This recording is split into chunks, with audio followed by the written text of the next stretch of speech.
Hi there. So this is my new Peterson Churchwarden.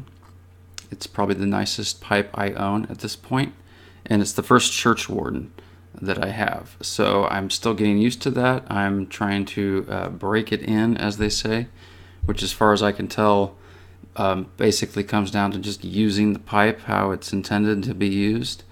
Not smoking it too hot, you burn it all the way down. I try to do that anyway. So I didn't find a whole lot of useful information when it comes to how to break a pipe in.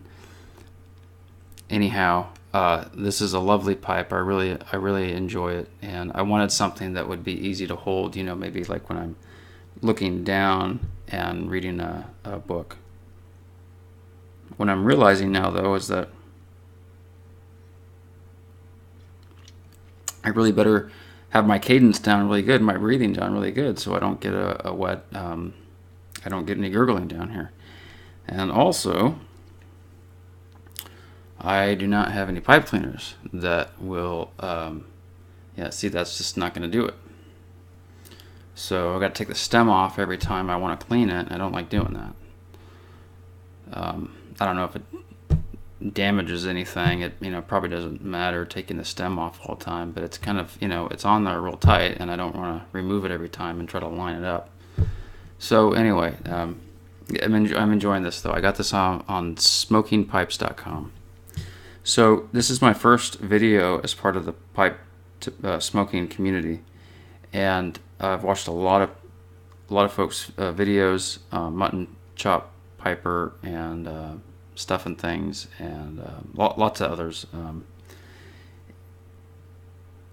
And I think for the most part, a lot of people try to focus on technique and reviews and commentary on the pipe culture or community or whatnot. But I found myself wanting to maybe talk a little bit more about my internal world of smoking and what it means to me. So I took a hike this morning, and I was thinking of the first time that I smoked a pipe. And what I witnessed the first time that I smoked a pipe was this is it. The pipe was just burning in my hands. I didn't know what I was doing. It was just a horrible experience. I got tongue bite constantly. I was just tugging away on the thing. The tobacco was probably wet and wouldn't stay lit, and so I was, you know the story. So I didn't have any idea what I was doing, and it was not a very good experience. But occasionally I would have a nice experience. Occasionally I would happen upon accidentally the right way to smoke a pipe, and it was because in those moments I slowed down. Accidentally, my breathing became rhythmic and very slow, the kind of breathing that you have when you are very relaxed. And I don't reach that state very easily. So this is a means for me to get there. It's not the only way I have to get there, obviously. I enjoy running and hiking, and I've done marathons, and so I consider myself, reasonably fit. So it's about balance in your life and having a variety of ways to de-stress, and not just drinking or whatever. So anyway, back to the time when I would accidentally happen upon these right ways to smoke a pipe. So at the time, let me take you back. This was 2010. My wife and I had just moved across the country, and I took a brand new job, and we had just had our first child, a brand new baby. So 3 major life changes there. We moved across the country, took a new job, and we had a baby. So I had a lot of stress in my life at that point, needless to say. And I found it very vital to, after a long day at work, I'd come home and I'd go for a walk or a stroll around the subdivision, around the neighborhood. So this particular time, it was winter, and this was southern Maryland. In that area of Maryland, there's these gentle rolling hills, very green, dense forest, kind of swampy in summertime, but in the winter, it's it gets a little cold, maybe 20, 25 degrees, and the snow comes a couple inches at a time, then it melts off quickly. And about 3:30, 4 o'clock in the afternoon, it's the gloom hour of a winter evening. Okay, you know what I'm talking about. It's gloomy, gray. You look up at the sky and you can't quite tell if it's clear or cloudy. It's just kind of gloomy, and maybe it's red a little bit because the sun's starting to kind of go down. So I'm taking this walk around the neighborhood, and there's this little forest off to the side of the subdivision where nobody else went. There's no trees or anything, and so I go down into the forest, and there's snow down there, a few inches. And instead of the crackling of the leaves under my feet, it's the crunch of the snow. And the snow is beautiful because it silences everything, right? It insulates everything. And so you have this perfect silence. There's no birds, no chirping, no rustling in the forest floor or anything like that. No squirrels hopping around, nothing. It's perfect stillness. And I have my pipe. Okay, so let's say I have this pipe right here. And I'm standing there, breathing, a breath just wafting out into the air. Bare trees above my head. And so I light the pipe. Excuse me, I light the pipe and continue strolling through the forest. And I come across this little stream. It's about 6 to 8 feet wide, and at this time of year, there's this little thin layer of ice, and it's not even a half inch. There's this thin layer of ice over the stream, and the water is still running underneath it. And it's kind of this little tiny trickle. It's this tiny little trickle, and it's just beautiful, absolutely beautiful, perfect silence. It's dimming. You're reaching that point in the evening and in the cold night air where you're thinking, yeah, I should be getting back. It's getting cold out here, and it's gonna get dark soon. And if I don't leave now, I'm gonna have trouble finding my way back.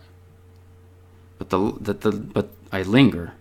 I crouch down next to the creek, and I'm just staring at the creek, because what I see is just amazing. What I see in front of my eyes, I've never seen before, and I've never seen it since. Okay, so there's this layer of ice over the water. The water is moving beneath the ice, and above the ice, looking down on the ice, I see the water moving like this in a wave. And it has this strong outline, so I can see it very distinctly. It's moving like this in a wave. And the light, there's a ray of light coming down through the bare trees above me, and it's reflecting off the surface of the ice so that I can see this bright, shimmering wave of energy beneath the ice. And I hear this just gentle trickling, gentle lapping of the water as it's flowing beneath the ice like this. And it's swirling around. Okay. And as it's swirling around, it's just refracting all these colors like the aurora borealis manifesting itself on Earth instead of in the sky. I'm enraptured. In this moment, my breath has calmed to such a degree that I have this cadence, perfect cadence. My pipe's staying lit, it's not hot.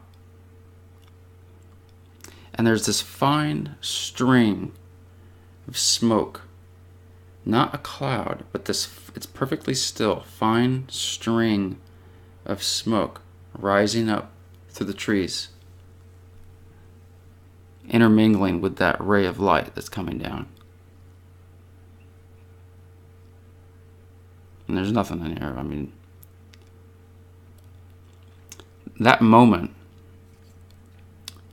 I just had this absolute inner peace, complete.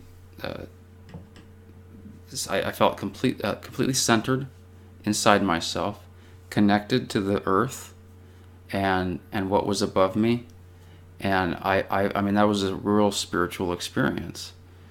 And I don't say that lightly. I felt absolute peace.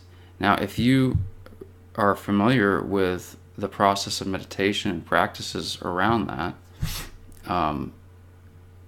either through as a means of exercise or through your personal religious beliefs, then you know that meditation, the key to unlocking that mindset is breathing, is focusing on your breathing and slowing it down and just thinking about nothing else but the breathing. Well, I accidentally entered into that kind of frame of mind and that bodily state through just being absolutely enraptured with this thing, and at the same time, and getting into this rhythm and this cadence of of the pipe. So this is a device. Okay, these are devices. Not to smoke tobacco and explore all these nuances and flavors and everything, and that's great. And I mean, I'm into that too, right? I'm into the different types of tobaccos. But for me, primarily, it's a device to enter a more calmed state of mind, to enter flow. Okay, you may have read about flow as this psychological concept and physiological. And for me, this is flow when I do it right.